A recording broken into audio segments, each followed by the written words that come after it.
Assalamualaikum warahmatullahi wabarakatuh. Selamat pagi anak-anak. Pembelajaran pagi ini kita pada tema 2, subtema 2, yaitu kumpulnya bahasa Indonesia.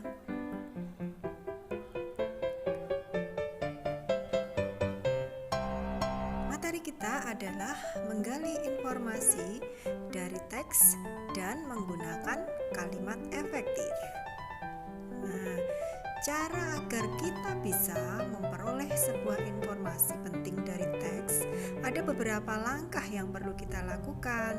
Yang pertama, membaca judul teks. Kedua, membaca teks dengan cermat untuk mengetahui isi teks. Yang ketiga, membuat daftar pertanyaan untuk setiap paragraf sehingga memudahkan dalam memperoleh informasi dari teks. Pada subtema 1, kalian telah mempelajari tentang menggali informasi penting dengan mencatat hal-hal penting atau pokok informasi dari teks melalui kata tanya. Apa, di mana, kapan, siapa, mengapa, dan bagaimana. Nah, yang disajikan dalam peta pikiran. Informasi tersebut dapat dikembangkan menjadi sebuah tulisan baru dengan kata-kata sendiri. Kalimat efektif. Nah, saat menulis, kalian seharusnya menggunakan kalimat efektif. Nah, kalian tahu apa itu kalimat efektif? Kalimat efektif adalah kalimat yang ditulis dengan baik sehingga dapat difahami dengan baik oleh pembaca. Nah, ciri-ciri kalimat efektif. Ciri-cirinya apa saja ya? Nomor 1, memiliki unsur pokok kalimat. Sekurang-kurangnya kata yang terdiri dari subjek dan predikat. Jadi di situ unsur pokok kalimatnya harus ada paling tidak subjek dan predikat. Yang kedua, taat pada aturan ejaan yang berlaku. Nah, jadi harus sesuai dengan ejaannya. Yang ketiga, hemat menggunakan kata. Salah satunya dengan menghindari penggunaan kata yang tidak perlu.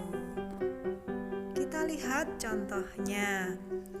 Contoh di sini, para siswa-siswa tengah mengikuti ujian. Nah, kalimat di atas itu merupakan kalimat yang tidak efektif. Kenapa? Karena kata ulang siswa-siswa sudah menunjukkan makna jamak, sehingga tidak perlu didahului kata para. Jadi, siswa-siswa mengikuti upacara atau para siswa mengikuti ujian. Seperti itu. Nah, contoh berikutnya. Kalimat tidak efektif. Karena ia sakit, Budi tidak datang ke sekolah. Nah, kalimat efektifnya, karena sakit, Budi tidak datang ke sekolah. Nah, seperti itu ya anak-anak.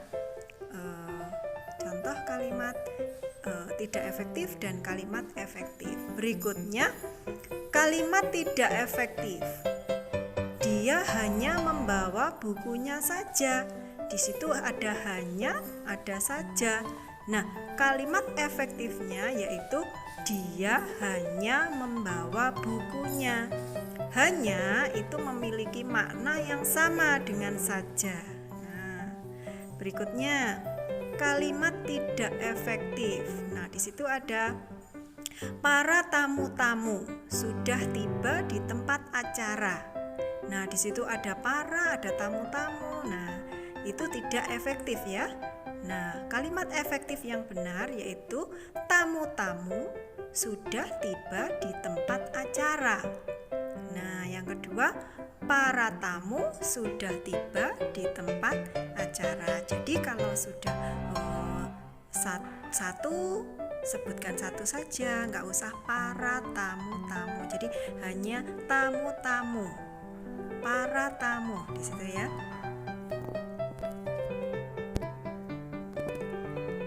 Nah, contoh lagi menggunakan struktur bahasa yang tepat.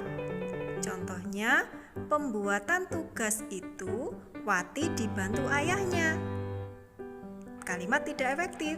Bagaimana kalimat efektifnya? Dalam membuat tugas itu Wati dibantu ayahnya. Nah, seperti itu ya anak-anak. Yang kelima, menggunakan pilihan kata yang tepat. Contoh ya kalimat yang tidak efektifnya. Made bekerjakan pekerjaan rumah. Nah, kalimat efektifnya yaitu Made mengerjakan pekerjaan rumah.